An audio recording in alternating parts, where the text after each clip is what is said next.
부동산 정부 정책이 집값에 어떤 영향을 미치는지 보고서가 하나 있어가지고 여러분들한테 한번 설명을 해보려고 합니다. 이 과거에 이런 일이 있었죠. 여러분들 이미 많이 잊으셨겠지만 막 부동산 정책이 뭐 한 달에도 막 몇 번씩 나오고 그래서 한 30번 넘게 막 부동산 정책이 나왔던 적이 사실 고작 몇 년 전입니다. 그러다 보니까 이제 자연스럽게 어떤 이 부동산 집값하고 약간 정책이죠. 정책이 약간 정치와 연결이 되면서 부동산은 곧 약간 정치 싸움화가 되는 것들이 있긴 했는데 사실 이렇게 된 거는 그렇게 아주 오래되지는 않았었어요. 그런데 이게 이어지다 보니까 어떻게 됩니까? 제가 지난번에 잠깐 한번 설명을 드렸는데 지금 야당 쪽에서도 뭐 1주택 실거주면은 종부세를 뭐 면제를 해주자.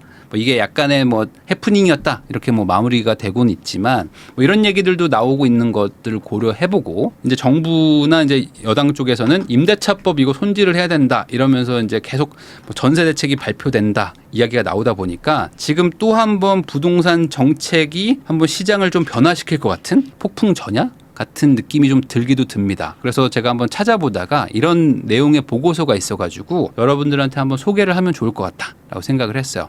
정부 정책이 시장에 미치는 영향에 대한 보고서입니다. 그래서 이게 내용이 한 280쪽 정도 돼요. 그래서 이거를 뭐 다 요약을 할 수는 없고 모든 걸 다 설명할 수는 없지만 그 중에서 제가 좀 몇 개를 좀 빼보면요. 여러 가지 내용이 있습니다. 근데 그 중에 이제 첫 번째로 이런 게 있어요.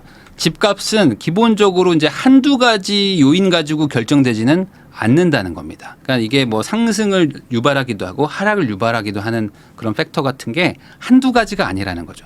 단순히 뭐가 하나가 뭐 바뀌면은 집값이 올라가고 이런 것이 아니라 여러 가지가 다 복합적으로 일어나서 결과가 나오는 건데 지난 몇 년간의 그 폭등이 있었죠. 이거는 뭐 단순히 어떤 한두 가지의 문제가 아니고 다양한 변수의 총합이라는 거. 거기다 두 번째로 이제 세금만으로는 집값을 잡을 수 없다는 내용도 좀 나옵니다. 왜 그러냐면 세금을 올리면 당연히 집값은 떨어지죠. 근데 그렇지 않을 수도 있다. 왜냐하면 이게 사람들은 기본적으로 어떻게든 세금을 좀 회피하려는 경향이 있고요.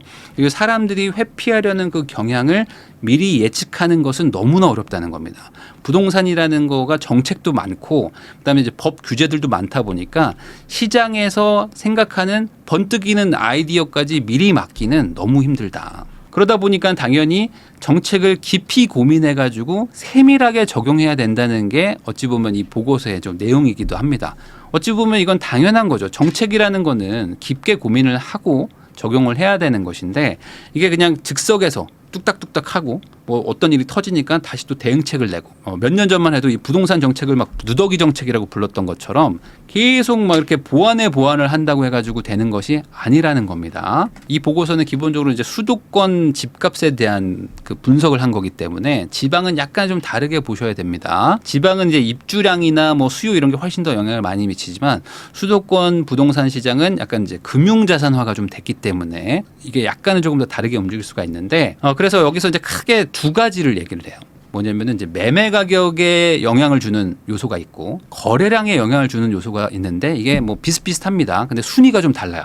그래서 제가 좀 설명을 한번 해보려고 합니다. 우선 가장 매매 가격에 영향을 많이 주는 요소가 뭘까를 보면은 통화량이라고 합니다. 이 보고서를 보면은 통화량이 결국에 핵심이다. 이 통화량이라는 것이 증가하면은 매매 가격을 같이 상승시키는데 이게 가장 요인으로 많이 작용한다는 겁니다. 그래서 이게 통화량과 집값의 상관관계는 사실 많은 사람들이 얘기를 하고요. 그리고 이게 뭐 경제학 원론에서 나오는 얘기인 거죠. 돈의 양이 많아지면 물건값은 비싸진다.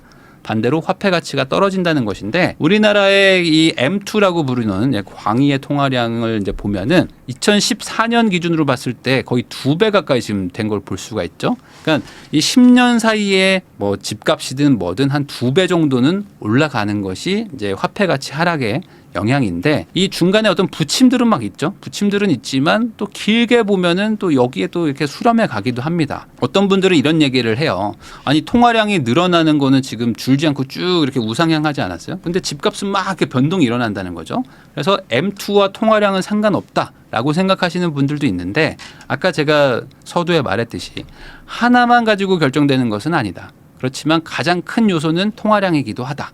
통화량이 늘어나면 기본적으로 집값은 올라가는데 중간에 다른 요소들이 강력할 때는 이게 올라갈 추세인데 꺾이거나 내려갔다가 다시 회복한다거나 이런 변화가 일어나기도 한다는 거죠. 그래서 다시 한번 정리하면 장기적으로는 통화량에 수렴하는 겁니다. 그럼 통화량의 증가는 경제의 발전이기 때문에 우리나라 경제가 성장을 한다면은 통화량이 늘어날 것이다. 그러면 집값도 어찌됐든 방향성 자체는 우상향인데 나머지 변수들이 있겠죠. 자, 두 번째 요소가 이겁니다. 대출 비율이 규제가 되기 시작하면은 매매 가격이 상승하더라. 근데 이 보고서를 제가 잘못 이해한 건지는 모르겠지만 보고서 내용을 보면요. 이런 내용이 나와요. 데이터만 봐서는 LTV 규제를 할 때, 그러니까 대출을 규제할 때마다 집값이 올랐다.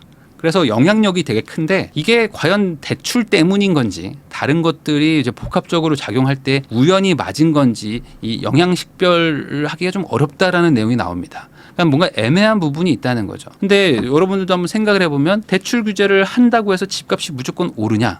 그건 아닐 수 있죠. 근데 다른 정책들을 쓸 때 보통 대출 규제를 같이 했었어요. 그 지난 정부 때는.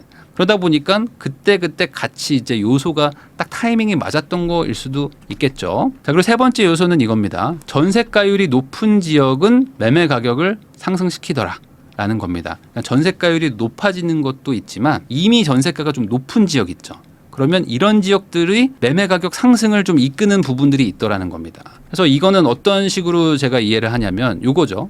대출 규제도 막 해요. 그리고 이제 풍선 효과 여러분들 들어보셨을 겁니다. 그러니까 전세가율이 높다는 건 뭐예요? 기본적으로 남의 돈인 전세를 쓰기 좋은 그런 상황인 지역이라는 거죠. 근데 대출 규제를 막 해요. 그러니까 대출 규제를 하니까 대출을 못 받아. 근데 옆에 보니까 전세가가 엄청 높은 지역들이 있어. 그럼 저기 가서 뭘 사야 되겠네? 라는 생각들을 하게 됐겠죠. 그러니까 이 대출 규제가 집값을 올렸다고 볼 수는 없지만 이걸 함으로써 풍선 효과를 유발시키거나 해서 이 풍선 효과의 어떤 도착지가 전세가 높은 지역으로 가니까 그러면서 이게 연계돼서 올라갔을 수도 있죠. 그래서 이 투자금이 적은 곳으로 이제 돈이 이동하기 시작하는데 지역별로 뭐 대출 규제를 막 늘리고 하니까 타 지역으로 원정 투자가 막 늘어나기 시작합니다. 자, 그다음에 네 번째 요소가 이겁니다. 물가가 상승하면은 매매 가격이 상승하더라. 뭐 이건 뭐 당연한 얘기죠. 요즘에도 많은 분들이 느끼시겠지만 지금 원가가 계속 올라가고 있는 상황이죠. 원가가 올라가니까 지금 분양가도 같이 올라가고 신축이 지금 착공이나 인허가도 잘 안 되고 있는 상황이고 그러니까 기존에 있는 구축 같은 것들도 상대적으로 신축이 이렇게 비싸지니까 우리도 뭐 이 정도는 받아야 되지 않나 하면서 이제 같이 올라가고 있는. 당연히 통화량이 증가하니까 물가가 올라가는 것도 맞기도 하고요. 그래서 경제가 결국에 성장을 하면 주택 가격도 상승한다라고 보셔도 되지 않나 정도로 좀 정리하고요. 그 다음에 있습니다. 취득세율 인상이 생각보다 매매 가격 감소를 하는데 큰 영향을 주더라. 라는 내용이 있는데 이 정도예요. 뭐냐면 취득세율이 1%가 증가될 경우에 매매가율이 0.34% 정도가 하락하더라. 라고 그 데이터가 나왔다고 합니다. 그러면 이게 취득세가 지금 3.3%에서 13%까지, 그러니까 3%를 13%까지 올렸었으니까 취득세를 단순 계산하면 9%를 중과를 했었습니다. 9%니까 단순 계산하면 매매가를 한 3% 정도는 하락시키는 요인이었다는 거죠. 그러니까 이 지난 정부 정책이 모두 다 작동 안 했던 건 아닙니다. 이 취득세 증가는 사실 너무 당연하죠. 취득세가 높아지니까 집을 못 사고 집을 못 사니까 매수 수요가 이제 감소하기 시작하면서 경쟁이 좀 줄었겠죠. 그러니까 이제 매도자 입장에서는 조금 더 비싸게 팔지 못했다라는 거죠. 자, 그런데 이 취득세라는 거는 거래량에도 엄청난 영향을 미쳤어요. 그래서 이게 무작정 좋은 정책이다라고 말하기도 어려운 게 취득세율을 인상하니까 거래량이 급감하더라. 그럼 얼마나 줄어들었는가? 취득세율이 1% 증가할 때마다 거래량이 8.77%가 하락을 했다고 합니다. 그러니까 거래량이 정말 많이 줄어든 거죠. 취득세가 중과가 될 때마다 거래량이 뚝뚝뚝뚝 떨어집니다. 그럼 거래량이 뚝뚝뚝뚝 떨어지니까 매매가도 잡히긴 잡히는데 어떻게 돼요? 이제 시장이 이제 막 얼어붙기 시작하는 거예요. 그러니까 이제 공급도 안 되고 매매를 못 하니까 사람들이 막 전세로 가고 하면서 또 다른 요인들이 막 생기는 거죠. 자, 그리고 이제 여섯 번째 요소가 양도세율입니다. 많은 분들이 오해하시는 게 양도세율을 높이면은 집값이 떨어진다라고 생각하실 텐데 그게 아닙니다. 양도세율이 올라가면 매매 가격도 같이 올라가더라. 양도세율이 1%가 증가할 때마다 매매가율이 0.2%가 상승을 했다고 합니다. 그러면 아니 양도세가 늘어나는데 왜 매매가가 올라가지? 이게 바로 직관적으로 이해되는 분들도 있을 것이고 이해가 안 되는 분들도 있을 텐데 아주 쉽게 생각하면 이렇죠. 매도자가 우위인 시장에서는 양도세가 늘어나면 어떻게 됩니까? 당연히 내 세금을 네가 내. 그러면 팔고 아니면 안 팔게가 되는 거죠. 그래서 양도세가 올라가니까 매매가도 같이 올려서 세금을 좀 보존하려고 하는 그 수요가 있었는데 그게 아주 크진 않더라. 라는 겁니다. 그래서 뭐 단순 계산입니다. 단순 계산하면은 양도세 30%를 중과를 더 했었죠. 그래서 이제 45%가 75%까지 중과를 했었는데, 그럼 10억 벌면은 세금으로 7억 5천을 내는 거예요. 거기다 이제 지방소득세까지 합치면은 8억 2,500만 원을 냅니다. 10억 벌어서 8억 2천을 세금을 내고 2억을 채 못 가져갔었어요. 그러면 사람들이 팔까요? 잘 안 팔겠죠. 그러니까 팔 거면은 더 비싸게. 더 비싸게 하는데 어차피 비싸게 받아봐야 세금이 80%니까 안 팔아야겠다 라고 생각을 한 거죠. 자, 그래서 어떻게 되느냐, 양도세율을 인상하니까 거래량이 급감하기 시작합니다. 그래서 아까 취득세만큼은 아니지만 취득세에 거의 준하는 수준의 급감하는 그 영향을 주는데, 양도세율이 1%가 증가하니까 거래량이 거의 7%가 감소합니다. 그러니까 이게 어떤 일이 일어났어요. 취득세도 중과하고 양도세도 중과하기 시작하니까 거래 절벽이 일어나죠. 그래서 여러분들도 기억하시겠지만 매도자 절대 우위 시장이 이제 형성되기 시작합니다. 이게 꽤 오래 갔어요. 그래서 매도자가 절대 우위다 보니까 안 팔어. 안 팔겠다. 뭐 이런 일들이 많았고, 집 보러 갔는데 뭐 허탕치고, 집을 보러 갔는데 뭐 줄 서서 막 사람들이 막 집을 같이 보고, 이런 일들이 일어났었습니다. 자, 거기다 7번째 요소가 매매 심리 지수인데, 이거는 이 데이터상으로는 그래요. 거래량에만 영향을 주는 거지 매매 가격에는 별로 영향을 주지 않더라. 이게 무슨 소리냐? 매매 심리 지수가 이제 높아요. 그러니까 매수세가 강해지면은 거래량이 늘어난다는 거예요. 근데 매수 심리가 늘어난다고 해서 매매 가격도 같이 올라가지는 않더라.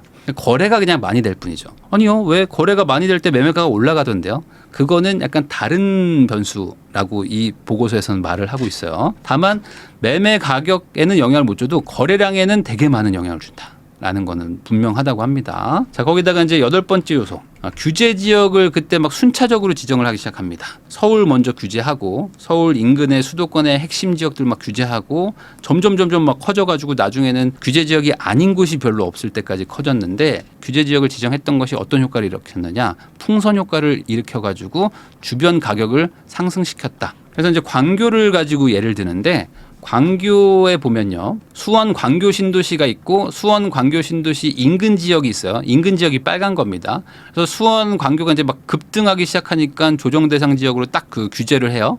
그랬더니 조금 가다가 바로 이제 잠잠해집니다. 이 광교는.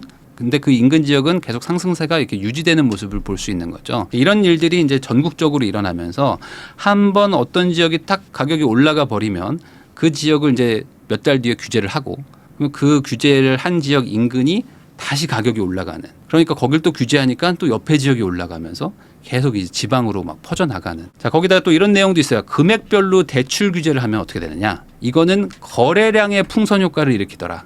그래서 예전에 여러분들 기억나실지 모르겠지만 15억 초과 대출은 금지를 해버린 적이 있습니다. 갑자기 뭐 한두 달 뒤부터 15억 초과 대출은 못 받아 라고 이제 규제를 해버리니까 어떤 일이 일어나느냐, 9억대 매물들이 갑자기 거래량이 늘어나더라. 뭐 당연한 거죠. 그러니까 물론 내가 이제 15억 넘어가는 집을 사고 싶었던 분들이 많았을 텐데, 그게 이제 갑자기 막히는 거예요. 대출이 안 되니까. 그러면 집을 안 사야지가 아니라, 야, 그래도 지금 집값 막 상승세인데, 야, 우선 조금이라도 싼 거라도 사자 하면서 막 9억, 10억, 11억, 12억 이런 것들을 막 사면서 15억에 막 가격이 막 붙어. 마포도 15억인데 막 다른 지역들도 막 15억으로 막 붙어가지고 이거 팔고 빨리 갈아타세요 막 이런 얘기를 했던 게 또 기억도 납니다. 그런 식으로 이게 시장이 막 왜곡되기 시작하는 거죠. 보고서 내용을 보고 과거를 떠올려 보니까 약간 좀 정리되는 부분도 있었어요. 뭐였냐면 바로 이겁니다. 부동산 정책이 되게 한 4, 5년 정도 쭉 이어져 왔기 때문에 사실 이게 시차가 있어요. 근데 여러분들 오해하시면 안 되는 게, 이제 정책의 규제가 이제 2017년 정도부터 이제 본격적으로 들어가는데, 그때 이제 파리 부동산 대책이라고 해가지고 뭐 양도세, 뭐 종부세, 취득세, 뭐 중과 이런 것들이 이제 시작되기 시작합니다. 그러면서 이제 그때 말했던 게 뭐냐면, 다주택자들은 좀 집을 좀 팔아라, 1주택만 하는 게 좋다, 이런 식으로 얘기를 하면서 1주택을 뭐 의무화하겠다 이런 얘기들도 나왔었던 게 기억나는데, 다주택 규제를 이제 하기 시작해요. 그러니까 어떻게 됩니까? 기본적으로 사람들은 다주택을 피하려고는 하지만 안 되는 분들은 이제 팔아요. 그런데 어떻게든 피하는 방법을 찾아내죠. 그래서 이제 막 증여가 막 급증하기 시작합니다. 기억나시죠? 증여가를 막 해. 임대사업자도 막 내. 그리고 막 법인을 만들어서 막 집을 막 옮기기도 하고 막 팔기도 하고 막 합니다. 그러면서 어떻게든 세금 중과를 피해요. 그러니까 규제는 시작됐는데 세금을 막 회피하기 시작합니다. 왜냐하면 세금이 이제 기존 대비 너무 높아지니까 사람들이 이제 세금 내는 건 당연히 모두가 싫어하니까 어떻게든 피하려고 하는 거죠. 그러면서 규제가 점점 강화가 되면서 한 주택만 가지고 있고 막 명의를 쪼개야 되고 뭐 임대사업자 증여로 막 쪼개져 가는 와중이니까 전반적으로 다주택을 잘 안 하려고 했어요. 근데 그때 어떤 일이 일어납니까? 코로나가 터지면서 막대한 유동성이 막 이제 2, 3년간 막 공급이 되기 시작하는 거죠. 그러니까 이제 돈이 막 쏟아져 들어와. 근데 이 유동성 공급이라는 거, 이 M2라는 게 사실 이 집값에 많은 영향을 준다고 보고서에서 얘기한다고 했잖아요. 그러니까 다주택을 규제하던 와중에 갑자기 유동성이 들어오니까 어떻게 됩니까? 사람들이 선택을 하는 거예요. 왜? 지금 상황은 다주택이 되게 규제가 되고 있는 상황이고 그러다 보니까 이제 똘똘한 한 채를 사야 되는데 유동성이 거기다 이제 폭발적으로 들어오니까 강남이나 뭐 서울 같은데 좋은 동네에 똘똘한 한 채를 더 사야겠다. 라고 사람들이 생각을 하는 것이고요. 그러면서 거기가 가격이 올라가니까 어떻게 돼요? 야, 이거 진짜 올라가나 보다 해서 사람들이 더 와서 사기 시작합니다. 그래서 2014, 15, 16년도만 해도 서울에 집 사는 거에 대해서 사람들이 되게 거부감이 많았는데 17, 18, 19, 20 이렇게 가면서 갑자기 한 5, 6년 전만 해도 하우스 푸어의 시절이었는데 갑자기 한 3, 4년 만에 서울에 집을 안 사면 큰일 난다. 라는 생각까지 갑자기 바뀌게 된 거는 이런 규제와 유동성이 같이 공급되면서 자 그러다 보니까 어떻게 됩니까? 이제 많은 지역들이 막 상승하기 시작해요. 그러니까 매수 심리가 이제 좋아지겠죠. 매수 심리가 좋아지는데 유동성이라는 게 전세 시장에도 막 들어옵니다. 그러니까 안 올랐던 지역들도 전세가가 막 올라가기 시작하면서 갭이 붙기 시작해요. 그런데 규제 지역이 막 늘어나니까 어떻게 됩니까? 풍선 효과가 일어나기 시작해. 그러니까 대출을 안 해주니까 전세가를 높은 지역에 갭 투자를 하러 가는 거예요, 사람들이. 그러면서 뭐 법인으로도 사고 뭐 고모 이름으로도 사고 이모 이름으로도 사고 하면서 어떻게든 규제를 피해가면서 막 거래량이 늘어납니다. 왜? 매수 심리가 상승하니까. 그러면서 다른 지역들까지 같이 끌어올라가는 그런 현상이 일어났던 것이 아닌가. 그래서 정리하면은 너무 섣부르게 강력한 정책들을 좀 심사숙고하지 않고 쓴 것. 거기다가 이제 유동성이 갑자기 막 몰려 들어오기 시작하니까 그게 이제 동시에 콜라보가 일어나면서 급등을 한 게 아닌가라고 한번 추정해 볼 수 있습니다. 그래서 이 보고서에 보면 이제 정책의 기준에 대해서도 좀 나오거든요. 기본적으로 이런 얘기가 있어요. 뭐냐? 매수자 위주도 뭐 좋지만 이 매도자도 수용 가능한 정도의 규제나 어떤 뭐 제한 같은 게 필요하다. 너무 극단적인 정책은 매물 잠김 현상을 일으킨다. 양도세를 82.5%를 내라고 하니까 취득세를 막 13%를 내라고 하니까 보유세를 뭐 5%, 6%를 내라고 했잖아요. 그러니까 뭐 가지고 있으면 이제 무조건 다 가지고 있으면 무조건 이제 세금을 다 가져가는 거예요. 100%를 거의. 그러니까 이제 가지고 있을 필요도 없지만 반대로 있는 거를 뭐 팔 수도 없는 상황이죠. 그러니까 어떻게 되냐? 차라리 팔 거면은 증여를 하거나 어떻게든 보유세를 내면서 버틴다. 그러니까 뭐 매매가는 막 폭등하기 시작하는 거야. 매도자가 수용할 수 없는 규제를 하니까. 자, 거기다가 상승기 때는 시장 참여자들이 어떻게든 활로를 뚫죠. 그래서 지금은 잘 안 그러시지만 몇 년 전만 해도 막 정말 뭐 명의자를 찾습니다. 무주택 명의 찾아요. 이런 분들 정말 많았어요. 근데 이제 그런 것들까지 고려를 해야 된다. 그러니까 정책 발표 전에 정말 최대한의 어떤 변수나 예측할 수 있는 것들을 최대한 따져봐가지고 정책을 세밀하게 다듬어서 발표를 해야 된다는 거. 거기다 이 가격이라는 거는 다양한 요인이 있기 때문에 결과를 예측하기가 정말 어렵다. 그래서 정책 발표를 그냥 하고 그 다음에 대책을 발표하는 식으로 하는 것은 좋지 않다. 자, 그리고 이제 양도세 인상은 매물을 잠김 효과가 일어나게 하고 매매가 상승을 이제 부르기 때문에 이건 좀 주의해서 해야 된다. 그래서 예전에도 그런 얘기가 있었어요. 많은 전문가 분들이 양도세를 낮춰라. 양도세는 낮추고 보유세를 뭐 올릴 거면 올려라. 뭐 이런 얘기를 했었습니다. 그래서 뭐 미국 같은 경우는 보유세가 있어요. 보유세가 높은 대신에 양도세가 없습니다. 거의 없어요. 취득세도 거의 없고. 그러니까 보유세를 내는 거를 어찌 보면 이제 매도자나 뭐 소유자들도 이제 수용을 하는 거죠. 다른 세금이 없으니까. 그래서 뭐 사고 팔고가 좀 쉽습니다. 기본적으로 양도세가 없다는 거는 파는데 부담이 없는 거죠. 왜냐면 팔 때 세금을 안 내니까 내가 10억짜리 팔아서 10억을 다 가져와서 또 사면 되는 거니까. 근데 양도세가 높다는 거는 팔기가 어려워지는 거야. 10억짜리를 팔면 다음번에 다시 10억짜리 못 사니까. 그러니까 매물이 잠기고 매매가도 상승을 했던 거죠. 그래서 양도세를 낮추든지 했어야 되는데 보유세도 올리고 양도세도 같이 올려버리니까 이제 완전히 이제 부동산 정책이 꼬이기 시작했던 거였죠. 거기다가 이제 유동성이 시장에 가장 많은 매매가에 영향을 주니까 유동성 공급은 신중해야 된다. 매매나 전세 관련해서 대출 지원을 하는 거를 정말 조심해야 된다. 그래서 이걸 계산을 많이 해야 된다라는 내용도 좀 나옵니다. 왜냐하면 유동성 공급이 가장 민감하게 반응하기 때문에.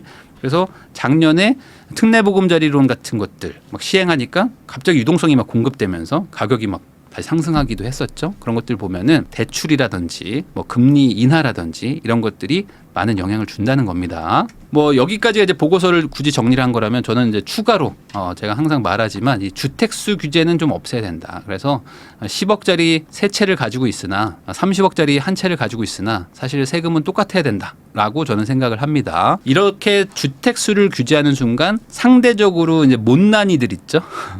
저가주택, 빌라나 오피스텔 같은 시장이 박살나기 시작하는 거고요. 이 시장이 박살나면은 당연히 이제 저가주택에 살아야만 되는 그 상대적으로 저소득층 이런 분들이 갈 곳을 잃게 됩니다. 그러면서 뭐 전세 사기로 빠지거나 아니면 돈을 뭐 더 빌려가지고 아파트로 넘어오기 시작하면서 또 한 번의 시장에 좀 교란이 생기는 거죠. 그러니까 이 주택수 규제라는 거는 사실 이거는 좀 이제는 충분히 우리나라에서 실험을 해봤기 때문에 이제는 좀 국민적인 합의가 좀 필요하지 않나라고 생각은 하고요. 주택수가 아니라 그냥 금액으로 규제하는 게 맞지 않나. 그래서 앞으로 만약에 또 이제 정책이 막 바뀔 수도 있습니다. 특히 이제 22대 국회가 이제 어떤 방향으로 갈지 아직은 잘 모르겠는데 무언가 어떤 이념이라든지 아니면 어떤 명분, 뭐 대의 명분 같은 게 있다. 뭐 이런 것 때문에 정책을 만들기보다는 이런 뭐 보고서 내용 같은 것들도 참고해가지고 통계적으로 좀 수치를 좀 보고 그리고 정책이 시장에 미치는 원인 그리고 사람들이 어떤 심리로 이런 것들에 대응하는지에 대한 것도 좀 많이 고민을 해가지고 좀 급하게 만들기보다는 좀 천천히 심사숙고해가지고 부동산 정책을 좀 펼쳐주기를 좀 바라는 마음에서 여러분들한테 이 보고서도 한번 설명을 드려봤습니다.